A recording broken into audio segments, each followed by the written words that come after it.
दीपक जलावे के टाइम हो चुकल बा।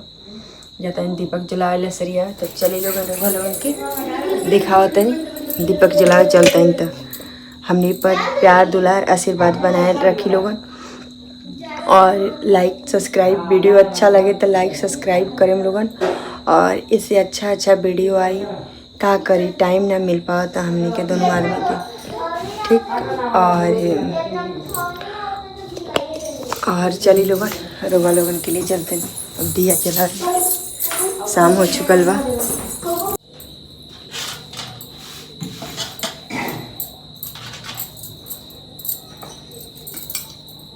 तो देखी लोग यहाँ हम 2 गो दिया जलाई, सारा सफाई कर चुकल बा। 2 गो दिया जलाई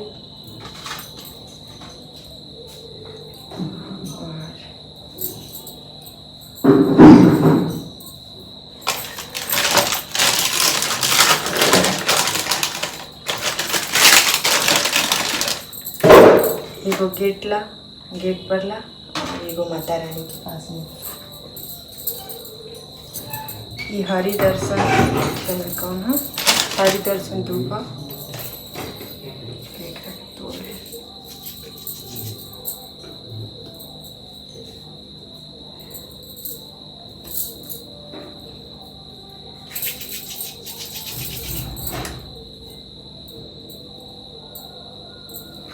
और यह धूप करके, हालांकि धूप करे के चाहिए।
देख सकते हैं लोग, खाली धो के लिया ले। और यह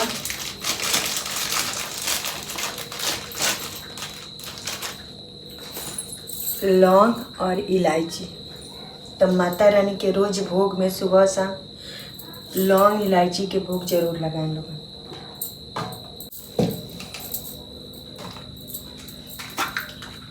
तो यह कपूर यहाँ धूप में डाल दिए अंदर, ठीक। और डाल के तब जला दिए तो ये धूप खूब अच्छा से जल जाए। और यहाँ भोग लगा दे।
देख सकते हैं लोग, बहुत बड़ा बत्ती बा।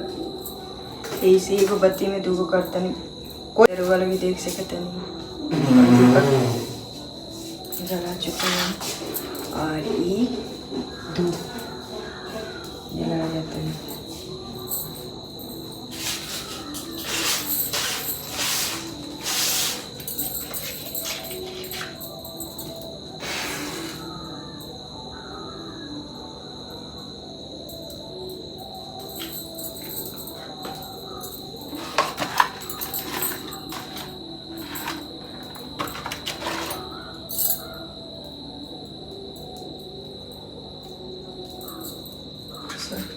कभी जलाना नहीं चाहिए,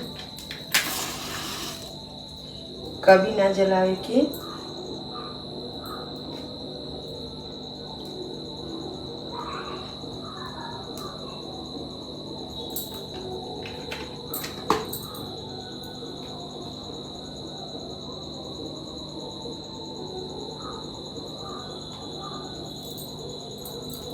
तो देख सकते हैं लोग यहाँ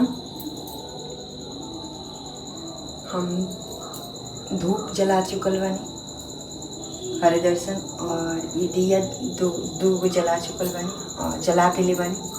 और ये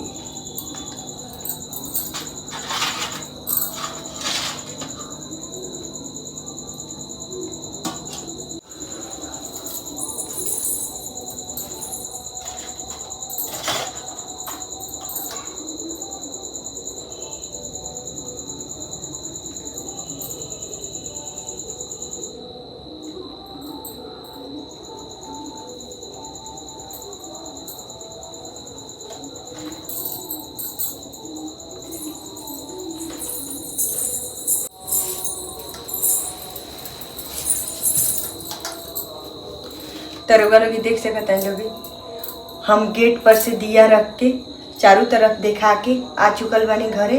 अभी धूप जल चुकल बा, अब जाता नहीं हम धूप लेके चारों तरफ दिखा।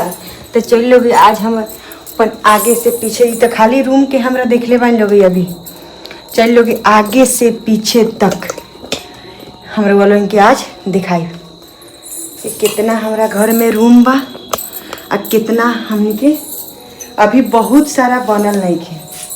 तो चल लोग लेके चलते नहीं बनाई देख लो। ई तो रूम लोग देख लेंगे अपन लोग पहले एक रखे चीज। हाँ अब हो गई, धुआं हो गया।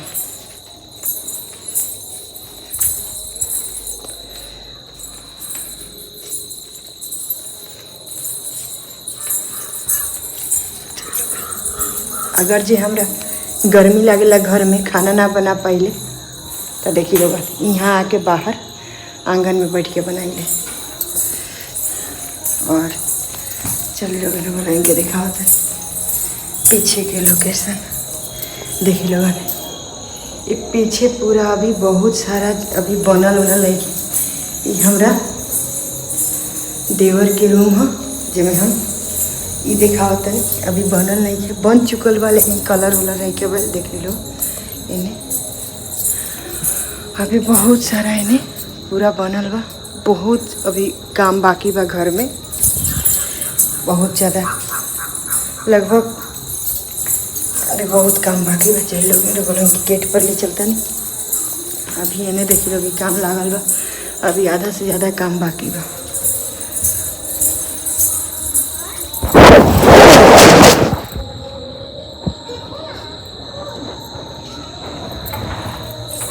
तो रुबन के हम अपना द्वार के नज़ारा दिखा दें।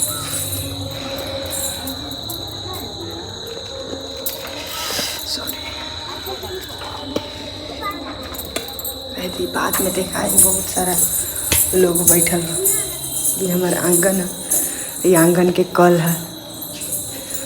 और फिर हम आ चुके हैं अपना रूम में चारों तरफ से।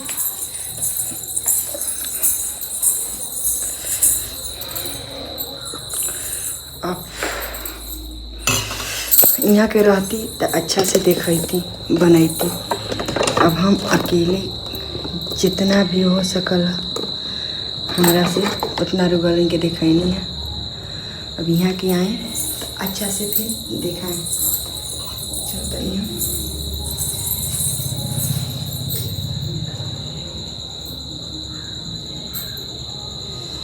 आंगन में ही रख देते हैं।